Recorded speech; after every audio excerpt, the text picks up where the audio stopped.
Donc, shalom, shalom à tous les enfants de Dieu, partout dans le monde, que la grâce et la paix de notre Seigneur Jésus-Christ vous soient multipliées.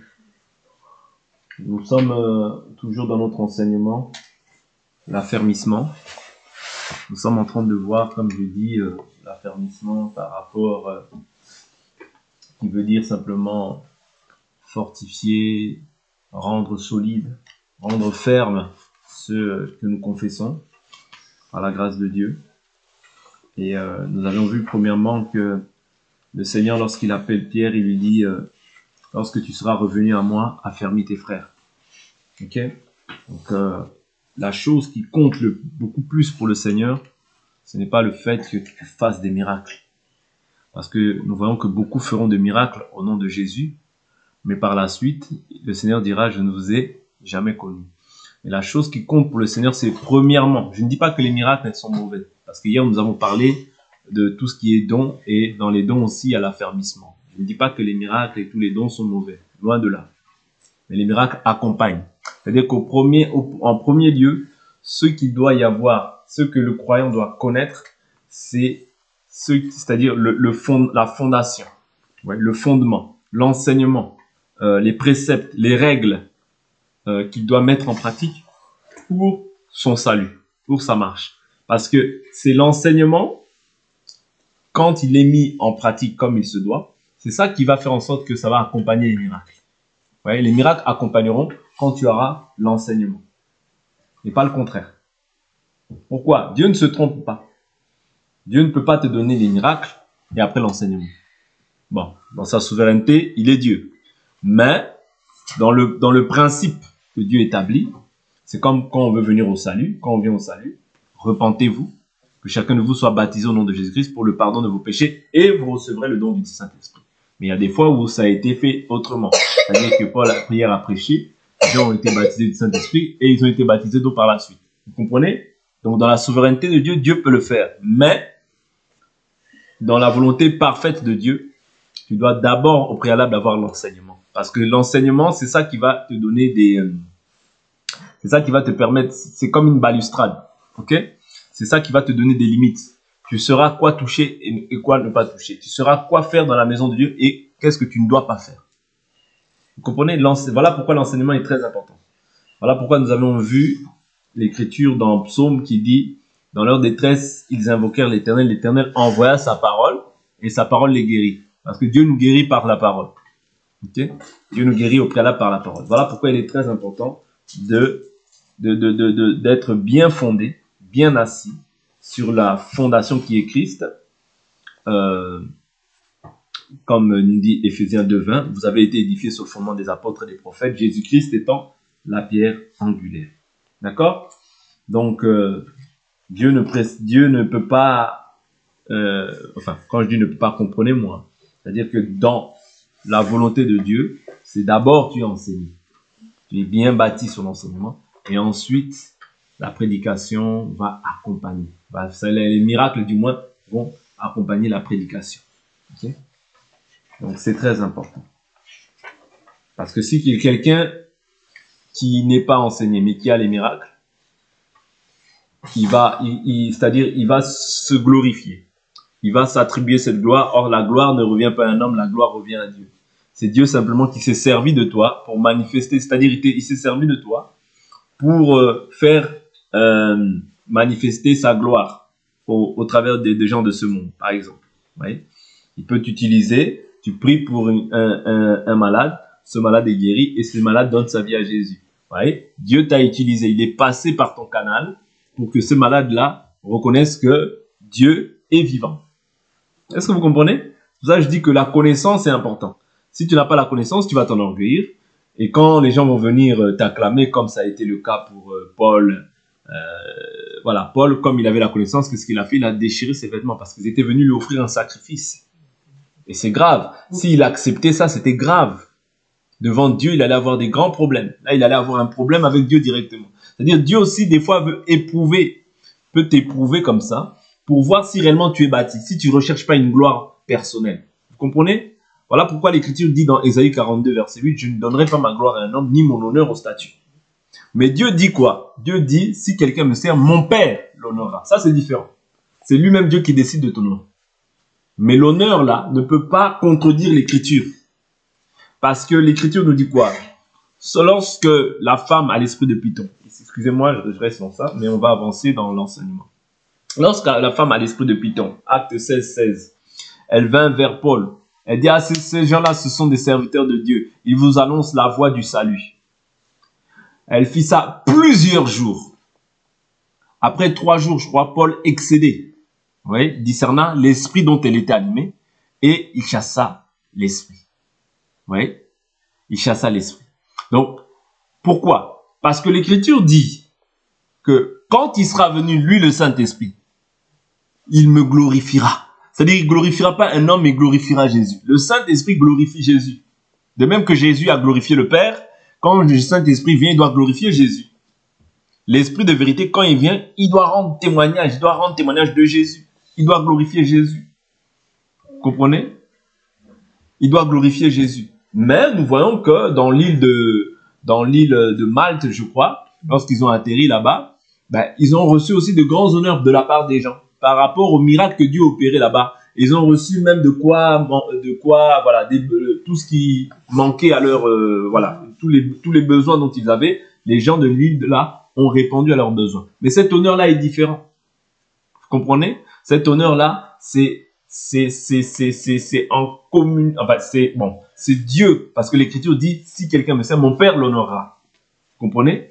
Mon Père l'honorera. Mais cet honneur-là, même dans l'humilité, l'homme de Dieu ou la personne qui fait le miracle doit toujours rendre gloire à Dieu et ne pas rechercher une gloire qui est attirée, qui est centrée sur lui. Ok? Parce que dans toute chose, nous devons rendre gloire à Dieu. Quand Corneille vient, il se prosterne devant Pierre. Pierre dit, lève-toi, moi aussi je suis un homme. Vous voyez, parce qu'il voit l'intention avec laquelle il vient. Il vient dans l'intention de pouvoir l'adorer. Non, on n'adore que Dieu. Ok? C'est très important. Donc, ça c'est un petit point que je voulais mentionner pour comprendre que l'enseignement, c'est d'abord ça qui est la chose principale. Parce que Jésus, c'est ce qu'il dit à Pierre. Quand tu seras revenu à moi, affermis tes frères. Ok. Nous continuons, nous poursuivons. Hier, nous avions essayé de parler de l'affermissement par rapport aux dons spirituels. Aujourd'hui, on va essayer d'évoluer un peu par la grâce du Seigneur et essayer de voir alors l'affermissement l'affermissement par rapport au cœur, ok, et l'affermissement par rapport aussi à la pensée. Okay? Le cœur, la pensée, des fois, ces choses-là sont un peu identiques. Okay? Donc, prenons quelques écritures. Et si on peut prendre aussi d'autres points, on le prendra. Parce que je vous avais dit que le thème, c'est l'affermissement, mais il y a des sous-points que nous allons traiter. Il y avait l'affermissement par l'enseignement, l'affermissement du cœur, l'affermissement par les dons spirituels, l'affermissement suite à la vocation et l'élection, et la confession de notre foi, et par le Saint-Esprit aussi. Ok? C'est les points qu'on avait soulevés pour pouvoir les partager. Donc nous poursuivons notre enseignement. Alors, je prends une écriture dans le livre de Jacques chapitre 5. Jacques chapitre 5, verset 18. Jacques 5, verset 18. Jacques 5, verset 18. Quelqu'un peut lire? Jacques 5, verset 18. Celui qui est, il lit à haute voix. Janice, tu lis. Il lit à haute voix, s'il te plaît. Jacques 5, verset 18. Allez, on y va. Puis il a de nouveau prié, et le ciel a donné de la pluie, et la terre a produit son fruit. Mes frères et sœurs, si quelqu'un parmi vous s'est égaré loin de la vérité, et qu'un autre l'y ramène, sachez que celui qui ramènera un pécheur de la voie où il s'était égaré sauvera une âme de la mort et couvrira une foule de péchés. Amen. Amen. Alors, je pense que c'est pas la bonne écriture que j'ai donnée. C'est pas la bonne écriture que j'ai donnée. Est-ce que je suis dans Jacques 5? Alors, j'ai écrit Jacques. Jacques. Veuillez m'excuser. Jacques 5. Ah, Jacques 5, excusez-moi, c'est verset 8. Jacques 5, verset 8. C'est pas verset 18, verset 8, excuse-moi. Verset 8, c'est moi, autant pour moi. Vous aussi, soyez patients, affermissez votre cœur, car le retour du Seigneur approche. Ne vous plaignez pas les uns des autres, frères et sœurs, afin de ne pas être jugés. Voici ce que le juge se tient à la porte. Amen. Vous voyez, donc là, il dit quoi? Il dit, vous aussi prenez patience. C'est-à-dire, l'affermissement, comme c'est rendre quelque chose solide, donc ça prend du temps, n'est-ce pas? On n'est pas affermi du jour au lendemain. C'est faux. Vous voyez? On est affermi dans le temps. Ok? Voilà pourquoi on parle de patience. Parce que c'est dans la patience que Dieu te brise. C'est dans la patience que Dieu ôte les mauvais caractères. Ok? C'est dans la patience que Dieu fait un travail dans ta vie. Et c'est par là aussi que passe aussi le renouvellement de l'intelligence dans l'homme intérieur. Ok? Parce que quand tu viens au Seigneur, bien que tu aies passé d'un royaume à un autre royaume, tu as reçu le Saint-Esprit, mais au niveau de ton caractère, tu n'es pas encore taillé.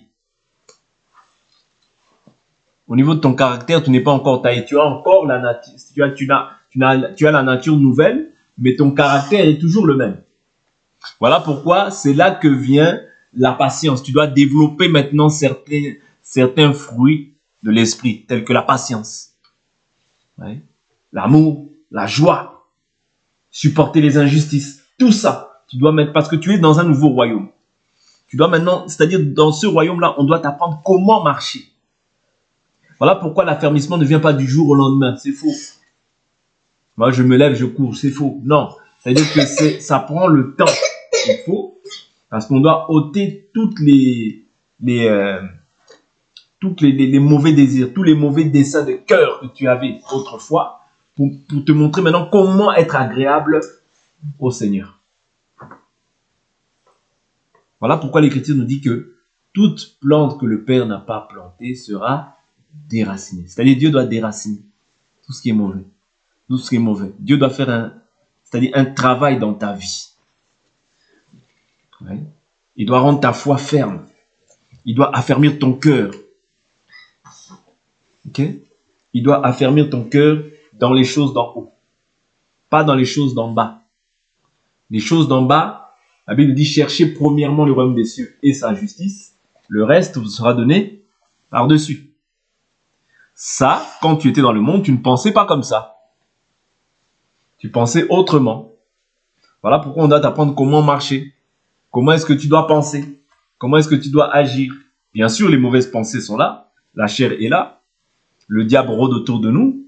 Mais maintenant, toi, l'enseignement va te permettre comment contrecarrer les œuvres du diable. Comment ne pas nourrir, ne pas développer ses pensées en toi. Pour que tu ne sois pas amer. Ouais. Comment est-ce que tu dois être lorsque les difficultés arrivent? Ouais. L'Éternel a dit, psaume 34, plusieurs malheurs atteignent le juste, mais de tous, l'Éternel en délivre. Donc tu dois savoir que même quand tu es dans le malheur, je sais que ce malheur vient, mais tôt ou tard, Dieu ouvrira une porte pour ma vie.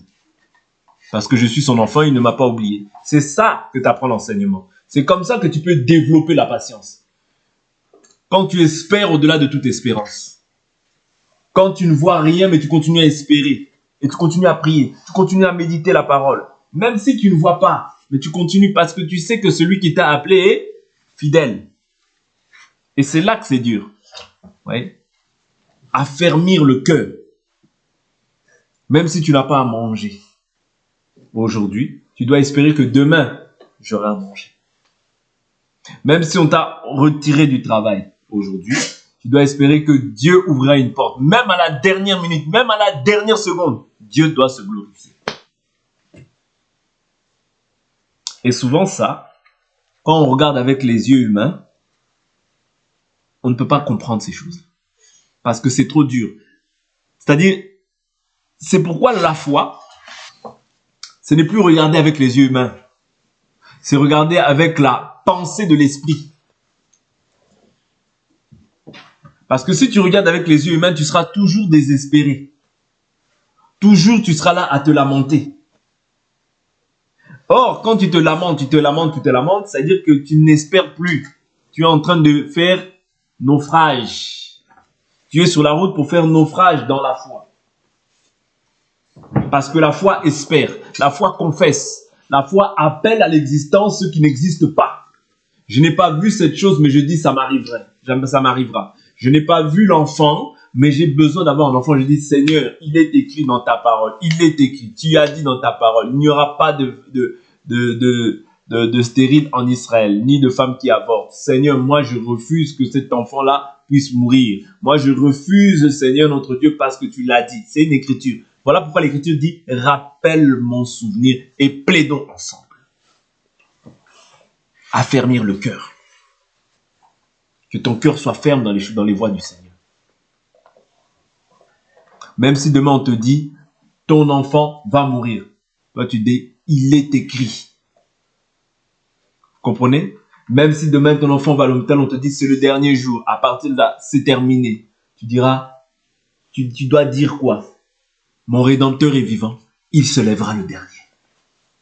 Vous comprenez? La foi, elle agit comme ça.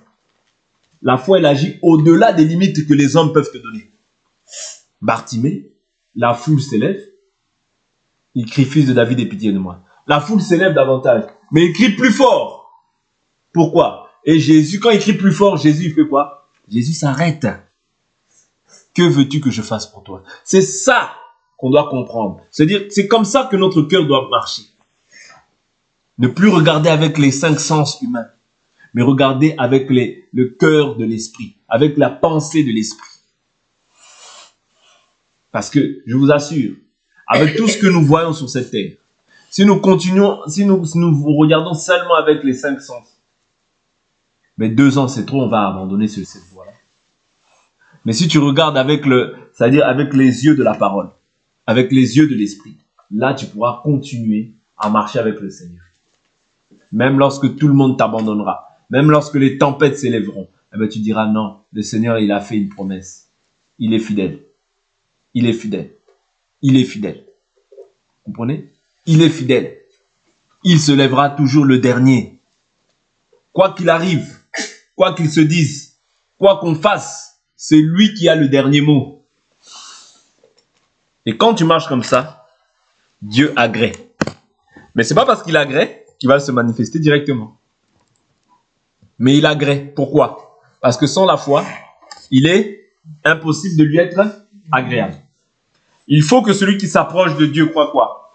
Que Dieu existe, premièrement, et qu'il est le rémunérateur de ceux qui le cherchent. Ça veut dire tôt ou tard, de gré ou de force. Comme c'est écrit, toi tu dois seulement rappeler à Dieu. Rappeler à Dieu sans te fatiguer. Rappeler à Dieu sans te fatiguer. Comme cette femme cananéenne, lorsqu'elle vient au pied du Seigneur, elle dit, oh Seigneur, ma fille, je prends cette écriture, je ne vais pas l'écorcher. Matthieu,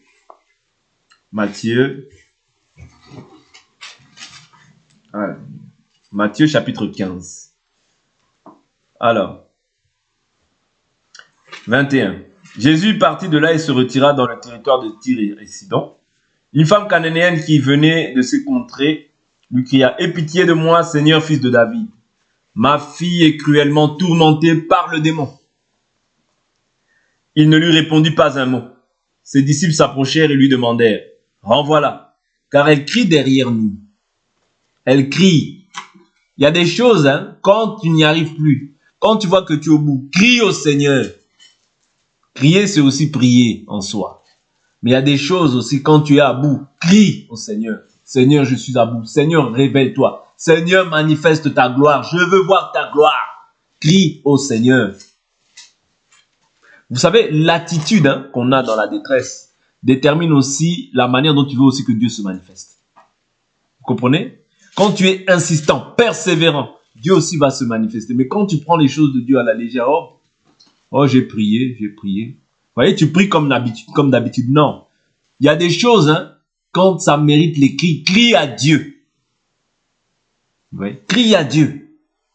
Okay? Parce que ce sont des exemples qu'on a vus dans la Bible.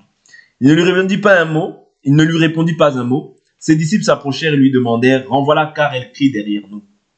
Il répondit, je n'ai été envoyé qu'aux brebis perdues de la maison d'Israël. Vous voyez? Mais elle vint se prosterner devant lui en disant, Seigneur, viens à mon secours. Il répondit, il n'est pas bien de prendre les pains des enfants et de le jeter aux petits chiens. Waouh, ça fait mal. Imagine-toi, on te dit ça. Ah ben maman, je laisse tomber. Non! Elle sait que lui, il a la solution à son problème.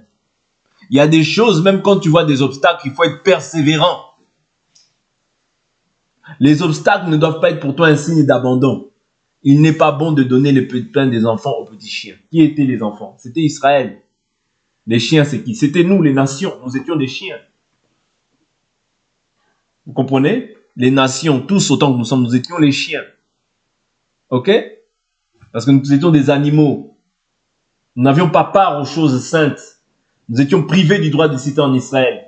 Nous étions étrangers aux alliances, sans Dieu, sans Christ dans le monde, privés du droit de cité en Israël. Mais Dieu, dans sa miséricorde, a trouvé bon de pouvoir nous donner Jésus. Pour que nous aussi, nous soyons maintenant incorporés. Dans sa première venue, je vous dis qu'il vient pour Israël, pour accomplir les promesses qui ont été faites, que les prophètes ont déclarées. Maintenant, lorsqu'il vient sous la forme de l'Esprit, il dit quoi à ses disciples?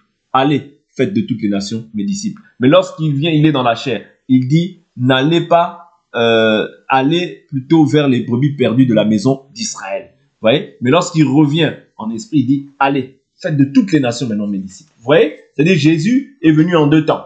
La première partie dans la chair, quand il vient pour son peuple, pour accomplir les promesses faites par les prophètes. Mais dans ça, c'est-à-dire quand il revient, quand il ressuscite, il dit maintenant, allez, faites de toutes les nations mes disciples. Vous comprenez?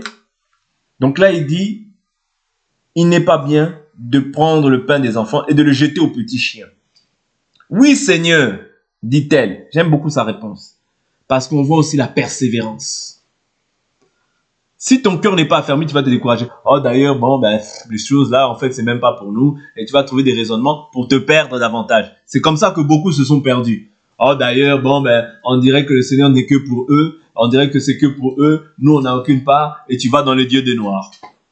C'est-à-dire, les raisonnements, tu trouves des justifications pour t'éloigner comme ça. Non.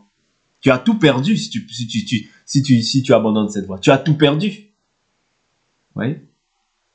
Vous voyez? Beaucoup de gens sont comme ça. Moins de trucs qui se découragent. Moins de trucs qui se découragent dans les choses de Dieu. Et ils abandonnent. Non. Tu n'abandonnes pas. Tu continues. Oui. Tu continues. Celui qui persévérera jusqu'à la fin. Jusqu'à la fin.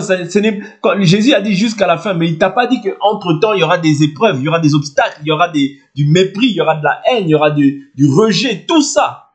Tout ça. C'est pour ça que c'est comme ça que tu arriveras jusqu'à la fin.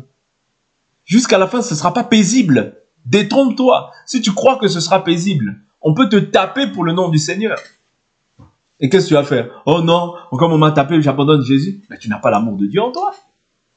Tu n'as pas l'amour de Dieu en toi. Même si on me coupe le doigt pour Jésus, je continuerai à servir Jésus. Parce que je sais que c'est à cause de la résurrection des morts que je suis persécuté pour son nom. Parce que si je serais comme tout le monde, ben le monde aimerait ce qui est à lui. Mais comme je ne suis pas du monde, voilà pourquoi on me rejette. Voilà pourquoi on peut te persécuter. Voilà pourquoi il y a des combats, il y a des luttes. Parce qu'il y a des choses que les gens peuvent arriver facilement. Mais quand ça arrive à toi, des fois ça prend des zigzags, des complications. Pourquoi? Parce que tu es de Dieu. Dieu doit te faire passer par toutes ces épreuves pour affermir ton cœur, pour affermir ta pensée en Christ. Alors Jésus lui dit, non, il dit quoi? Et pourtant les petits chiens mangent les miettes qui tombent de la table de leur maître. Qui sont les maîtres? En réalité, les maîtres, c'est Israël.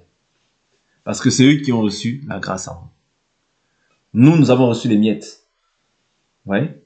Nous avons reçu les miettes. Ok? Nous avons reçu les miettes. Il dit, alors Jésus lui dit, ô femme, ta foi est grande, qu'il te soit fait comme tu le veux. Et à l'heure même, sa fille fut guérie. Ouais. La persévérance, la constance. Ok? Affermir le cœur. Affermir le cœur de l'homme. Parce que c'est dans le cœur que réside l'âme. Ouais. L'âme, les émotions, tout ça. Ouais. Et maintenant, il faut affermir ça. Il faut que ce soit vraiment ton cœur, ta pensée soit fondée sur Jésus. C'est comme ça que, quoi qu'il arrive, quoi qu'il se passe, quoi qu'il se dise, quoi qu'il puisse y avoir du rejet, du mépris, de l'abandon, des trahisons, tout ça ne te séparera jamais de l'amour de Christ. C'est pour ça, hein, au bout d'un moment, Paul se lève et dit, rien ne me séparera de l'amour de Christ. Ni la faim, ni la tribulation, ni le dénuement, ni le péril, ni les choses d'en haut, ni les choses d'en bas, ni les anges. Oui? Rien. Mais alors, rien. Vous comprenez? Rien ne doit pouvoir te dire que demain, ah non, moi j'abandonne cette voie. Non. Parce que tu ne peux même pas prononcer ça de ta bouche. Parce que quand tu prononces ça, sache que quand prononcer, c'est comme une confession. Tu ne peux pas confesser de ta bouche des mauvaises paroles. Ouais. Bénissez, apprenez à dire toujours du bien. Même si je suis dans les épreuves, dis merci Seigneur, merci Seigneur. Parce que souvent, on se réjouit des choses de Dieu que quand tout va bien. Non. Aujourd'hui, tu dois apprendre à te réjouir aussi quand tout va mal. C'est ça la chose la plus difficile. Quand tout va bien, Seigneur, merci. Oh, toi, tu es Dieu. Oh, Seigneur est bon. Quand tout va mal, ah, Seigneur, tu m'as abandonné. Non. Non. Non. Le Seigneur l'a dit. Ouais. Il est avec nous tous les jours. Ouais. Quand tout va mal, apprends aussi à glorifier Dieu. Quand tout va bien, glorifie Dieu. Ouais. C'est comme ça qu'on doit agir. Le cœur, c'est comme ça qu'il s'affermit. C'est-à-dire, plus tu arrives à glorifier Dieu même dans le mal, tu vas voir au bout d'un moment, une porte va s'ouvrir. Parce que tu as pris plaisir déjà à glorifier Dieu dans le mal. Regardez Paul, il est en prison, mais il glorifie Dieu, il glorifie Dieu. Vous voyez, comme Dieu voit aussi son dévouement, quand Dieu voit aussi ce zèle-là, eh bien Dieu se glorifie. Et de la douleur, il passe à la joie, n'est-ce pas? Au point où même le geôlier vient et lui dit, oh, il l'appelle pas Paul, hein. Il l'appelle Seigneur. Waouh! Il l'appelle pas Paul, hein. Allez lire l'écriture. Hein. Il dit, mais Seigneur. Vous comprenez? Si tu veux que Dieu soit ton Seigneur, je te dis, dans la douleur, apprends à le glorifier. Tu vas voir comment Dieu va se glorifier. Apprends à toujours glorifier Dieu, même plus dans la douleur. Je vous dis, même plus dans la douleur. Ouais. Quand tu vois la douleur s'installer, commence à déjà élever ta voix. Commence déjà à lui rendre grâce. Commence à entonner des cantiques. Commence à... Parce que, vous savez, l'ennemi cherche simplement une porte. C'est-à-dire, la porte peut être aujourd'hui la difficulté. Ok? La porte, bien la pensée qui entre en toi, peut être aujourd'hui la difficulté. Tu n'arrives pas à avoir tel argent. Tu n'arrives pas à avoir un enfant. Tu n'arrives pas à avoir tel poste ou tel poste. Ça peut être une porte qui est liée à la difficulté. Mais quand tu commences à glorifier Dieu dans les difficultés, dans la facilité, tu n'auras pas de difficulté à le glorifier. Lorsque tout ira bien, est-ce que tu auras des difficultés? Puisque dans les difficultés, tu as su déjà le glorifier. Mais dans le bien, ce sera facile. Vous comprenez? C'est pour ça que je vous dis que le cœur doit être affermi. Oui. Le cœur doit être affermi. La Bible nous dit quoi? Je prends une autre écriture qui me vient à l'esprit. Toujours Jacques.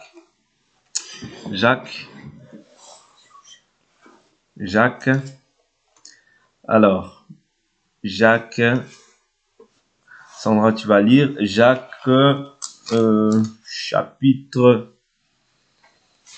Alors, Jacques, chapitre 5, tu me prends à partir du verset 10. 10 jusqu'au verset... non, tu me prends juste le verset 10. Après, tu vas me... 10 à 11. Et... Non, 10 jusqu'au verset... Excuse-moi. Jusqu'au verset 14. Vas-y. Même 15. 10 à 15. Jacques 5, 10 à 15. Jacques 5, 10 à 15. Un peu plus fort, s'il te plaît. Prenez mes frères pour modèle de souffrance et de patience, les prophètes qui ont parlé au nom du Seigneur. Voici, nous disons bienheureux ceux qui ont souffert patiemment. Vous avez entendu parler de la patience de Job et vous avez vu la fin que le Seigneur lui accorda, car le Seigneur est plein de miséricorde et de compassion. Avant toute chose, mes frères, ne jurez ni par le ciel, ni par la terre, ni par aucun autre serment. Mais que votre oui soit oui, que votre non soit non, afin que vous ne tombiez pas sous le jugement. Quelqu'un parmi vous est-il dans la souffrance qui prie?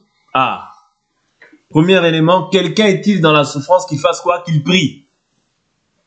Quelqu'un est-il dans la joie qu'il chante des cantiques? Quelqu'un parmi vous est-il malade? Il appelle les anciens de l'Église et que les anciens prient pour lui en le oignant d'huile au nom du Seigneur. La prière de la foi sauvera le malade et le Seigneur le relèvera. Et s'il a commis des péchés, il lui sera pardonné. Amen. Vous voyez? Donc ici, il dit quoi? Quelqu'un parmi vous est-il dans la souffrance? Qu'est-ce que tu fais? Tu pries. Donc la prière a pour rôle de faire quoi? De chasser la souffrance. Est-ce que vous comprenez? Mais si tu es dans la prière, toi tu t'accables simplement. Oh Seigneur, tu m'as abandonné. Oh Seigneur, tu m'as laissé. Oh Seigneur, tu avais dit. Oh Seigneur, Oh Seigneur, oh Seigneur. Non, là tu pries pas. Là tu te lamentes. Comprenez? Il y a une différence entre se lamenter ou murmurer et prier. Prier, en fait, prier te permet de quoi? De toujours fixer tes regards vers le Seigneur et t'attendre à Dieu. Vous voyez? Parce que quand tu pries, tu t'attends à une réponse de Dieu. N'est-ce pas? Parce que la joie de la prière, c'est quoi? C'est l'exaucement. Nous sommes d'accord. Quand Dieu t'exauce par rapport à un bienfait, tu lui rends grâce. Vous comprenez? Ce sera pour toi un sujet d'action de grâce. Ok? C'est un sujet d'action de grâce. Donc, quand la souffrance est là, la chose que le diable ne permettra pas que tu fasses, c'est prier. Le diable permettra que tu appelles tout le monde, que tu racontes tes problèmes à tout le monde, que tu dises ça à tout le monde. D'ailleurs, moi, je passe par-ci. Mais ça ne changera absolument rien. Parce que si tu ne comprends pas que Dieu ne t'attend pas là à te lamenter, à murmurer, à pleurer, à faire ci, à faire ça, ça ne changera rien. Je vous assure. Il n'y a aucun pleur inutile, aucune critique inutile qui va changer en fait le dessein de Dieu. Si Dieu t'attend dans ce problème-là à ce que tu pries, prie. Tu vas gagner du temps. Prends le temps de prier. Il y a un problème, prends le temps de prier. Ouais. Implore la grâce du Seigneur. Que ce soit dans la souffrance. Implore la grâce du Seigneur. Et le Seigneur, qui est attentif à la prière des justes, s'arrêtera sur ton cas. C'est pas moi qui le dis, hein. C'est 1 Pierre. Qu'est-ce qu'il dit 1 Pierre? Le Seigneur a les regards sur les justes. Kenny, tu vas lire. Tu me lis 1 Pierre chapitre 3. Tu me lis à partir du verset... à partir du verset 12. Juste le verset 12. Tu lis à haute voix. Car les yeux du Seigneur sont sur les justes et ses oreilles sont attentives à leurs prières. Mais il se tourne contre ceux qui font le mal. Amen. Vous voyez? Donc là, il est clair que le Seigneur a les yeux sur les justes. Et les oreilles comment? Ouvertes à leurs prières. Vous voyez? Mais la face du Seigneur, elle fait quoi? Elle se tourne contre ceux qui font le mal. Donc toi, tu ne dois pas t'exercer au mal. Sinon, la face du Seigneur, elle se tourne. Sans faire trop d'efforts. Fais le mal, Dieu tourne sa face. C'est-à-dire, il ne fait plus rayonner sa gloire sur ta face. Mais il tourne sa face. Pourquoi? Parce que tu fais le mal. Voilà pourquoi quand tu fais le bien, ok, dis-toi que les oreilles du Seigneur, quand tu pries, Dieu écoute. C'est-à-dire, tu n'es pas en courroux avec Dieu. Bien, Dieu n'est pas en courroux envers toi. Ok? Mais, lorsque tu fais le mal, sache que le mal aussi t'atteindra. Ok? Voilà pourquoi fais le bien et tu auras l'approbation du Seigneur. Les regards du Seigneur, les yeux du Seigneur seront sur toi. Et ta prière, quand tu pries, ça aura de l'efficacité. Dieu va t'écouter. Pourquoi? Parce que tu fais le bien. Est-ce que vous comprenez? Voilà pourquoi dans la difficulté, dans la souffrance, prie. Ne te lamente pas. Okay? Ce n'est pas une solution. Un enfant de Dieu doit toujours s'attendre au Seigneur. Je prends encore une dernière écriture. 1 Pierre chapitre 5, verset 10. Là, c'est toujours... là, j'ai pris... Bon, je prends Colossiens 3 d'abord. Vous pouvez m'excuser. Et je pense qu'on terminera là. Demain, on prendra une autre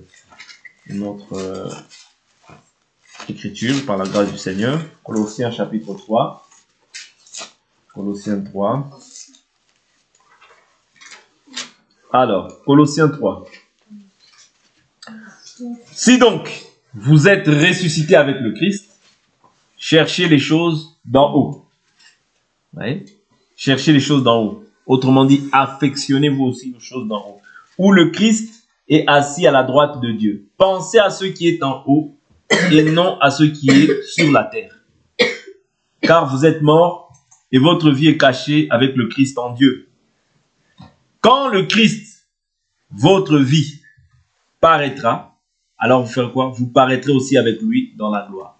Cette espérance-là, nous devons la garder dans nos cœurs. Cette espérance, c'est cette confession de foi. Tu dois la garder dans ton cœur. Ok? Elle doit être imprimée comme une encre en toi.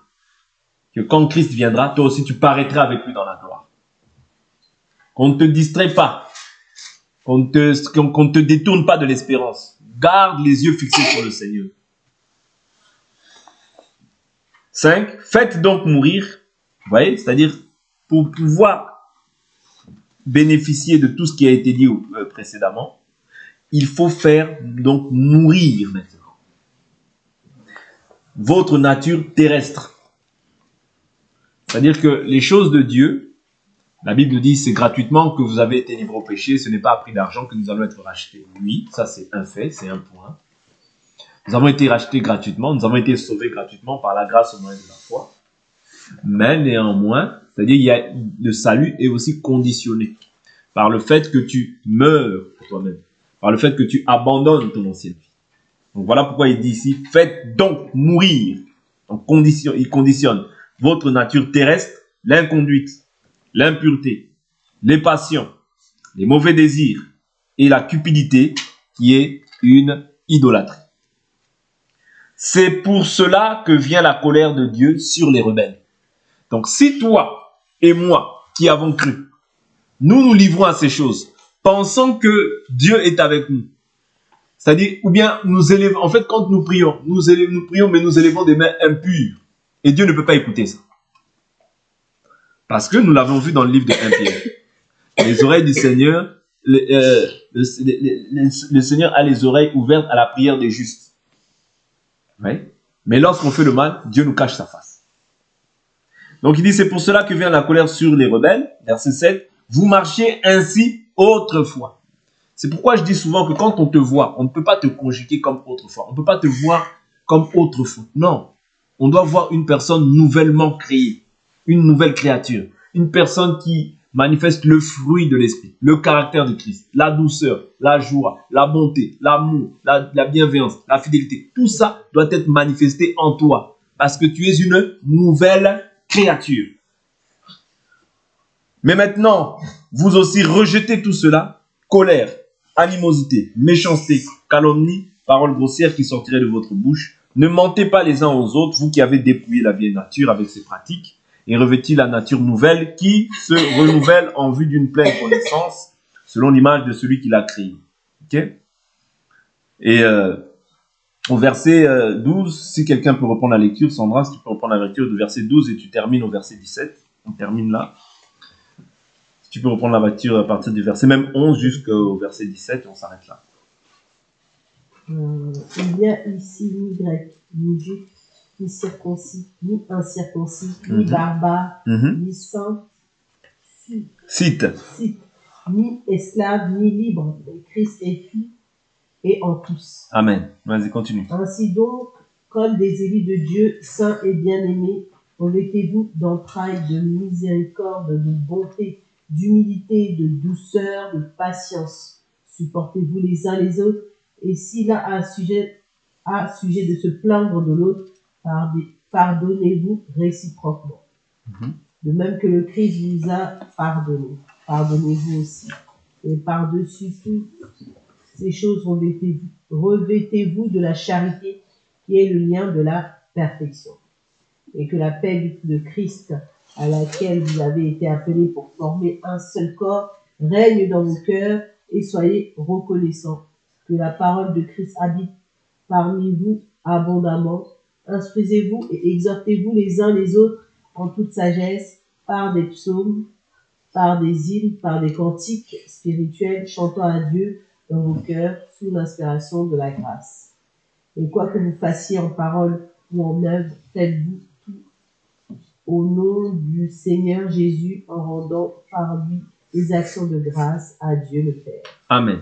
Vous voyez, au verset 6, il dit que la paix du Christ à laquelle vous avez été appelés pour former un seul corps règne où? Dans vos cœurs. C'est-à-dire, toutes ces choses-là, en fait, doivent régner dans nos cœurs. Ouais, et nous devons être reconnaissants. C'est-à-dire, tout ça, c'est-à-dire, il a englobé, en fait, la vie chrétienne, comment elle doit se dérouler en communauté. Si j'ai à pardonner à quelqu'un, je dois lui faire réciproquement grâce. C'est-à-dire que, réciproquement, pourquoi? Parce qu'aujourd'hui, je peux avoir offensé quelqu'un. Mais demain, cette même personne, c'est cette personne qui peut aussi m'offenser. Vous comprenez? Voilà pourquoi il dit, faites-vous réciproquement grâce. C'est pas dit que toi, aujourd'hui, moi, je t'ai offensé, que toi, demain, tu ne m'offenseras pas. Ça peut être aussi le contraire demain. Donc, c'est ça, la nouvelle manière de voir les choses. C'est ça, l'affermissement du cœur, l'affermissement de la pensée. C'est ça, l'affermissement par le Saint-Esprit. C'est-à-dire rejeter ce qui est mauvais et adopter ce qui est bon pour voir le Seigneur. Parce que le Seigneur a fait une promesse. Il a dit, je m'en vais vous chercher une place. Je vais vous préparer une place afin que là où je suis, vous y soyez avec moi. Vous voyez? Que votre cœur ne se trouble pas. Croyez en Dieu et croyez en moi. Il y a plusieurs demeures dans la maison de mon Père. Si tel n'était pas le cas, je ne vous l'aurais pas dit. Vous voyez? Donc le Seigneur nous a fait des promesses.